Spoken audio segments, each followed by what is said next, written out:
while the bridge slowly withers.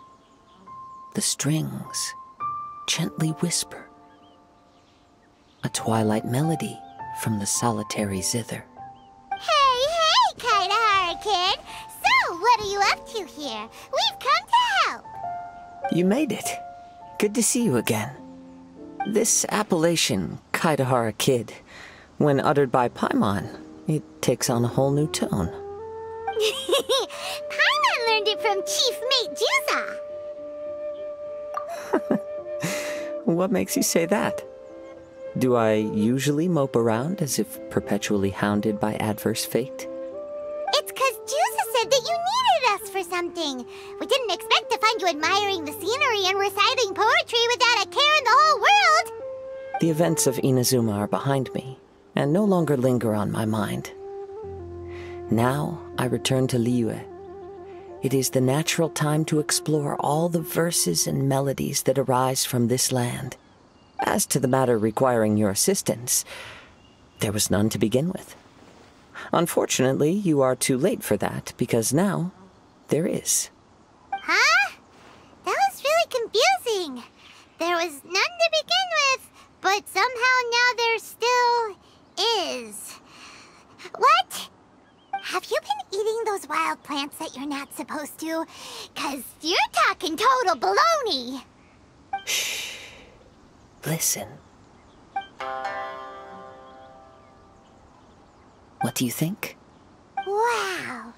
Well, Paimon thinks you play just like another bard we know, who plays for loose change. Oh? You're friends with a professional bard? I hope I have the chance to meet them someday. Traveler, what do you think?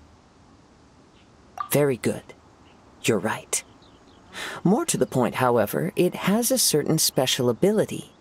I acquired this anonymous ancient zither from an abandoned cave dwelling as I was exploring the mountains. When I first found it, it was old, but intact. The sight of it inspired me, and suddenly I found myself strumming. To my surprise, as soon as the melody began, my mind began to drift, and I could hear the sound of someone playing along with me. Somehow, it all felt so familiar. Just to circle back for a second, are you sure you haven't been eating anything suspicious that makes you see things that aren't there? I don't believe so, because when the melody ended, my mind became completely clear again. That's when I finally started to inspect my surroundings properly. As expected, it was a place full of mystery. The cave was overrun with weeds, so I imagine the owner left a long time ago. But the table and chair were spotless and gave off a fine and delicate fragrance. Even the ever-present sound of the wind fell silent in that place. It was quite miraculous. I can only assume that it must have been the treasure trove of a fabled Liyue adeptus. Whoa, so this instrument is an adeptus treasure? Who can say? Regardless, it was a wondrous experience, and after it was over, I thought to myself, I simply must share this with a friend. But in Liyue, besides Captain Beidou, you are the only friend I have. I doubt this would interest Beidou in the least, so I decided to invite you to share this experience.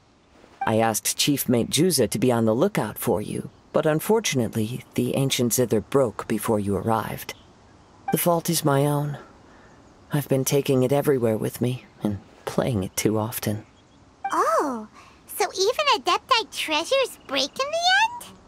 If eternity lies out of reach, even for the mighty Electro-Archon herself, then it is all the more elusive for everything else. Uh-oh. Well, please be super-duper careful with our Serenity Pot. Luckily, in this case, the breakage is fixable. It's more akin to hibernation than anything else. The energy within the instrument has dissipated with the passage of time. All we need to do is find the right material, and we can awaken it once again. If I heard correctly, the material in question should be the glaze lily. As I've mentioned before, The wind carries with it the whispers of everything that resides in the world, and I am attuned to some of what they say. So I am privy to a few fragments of this ancient zither's history. Go on. I'll wait here for you. You are the savior of Liyue Harbor. I'm sure this should be well within your ability to handle.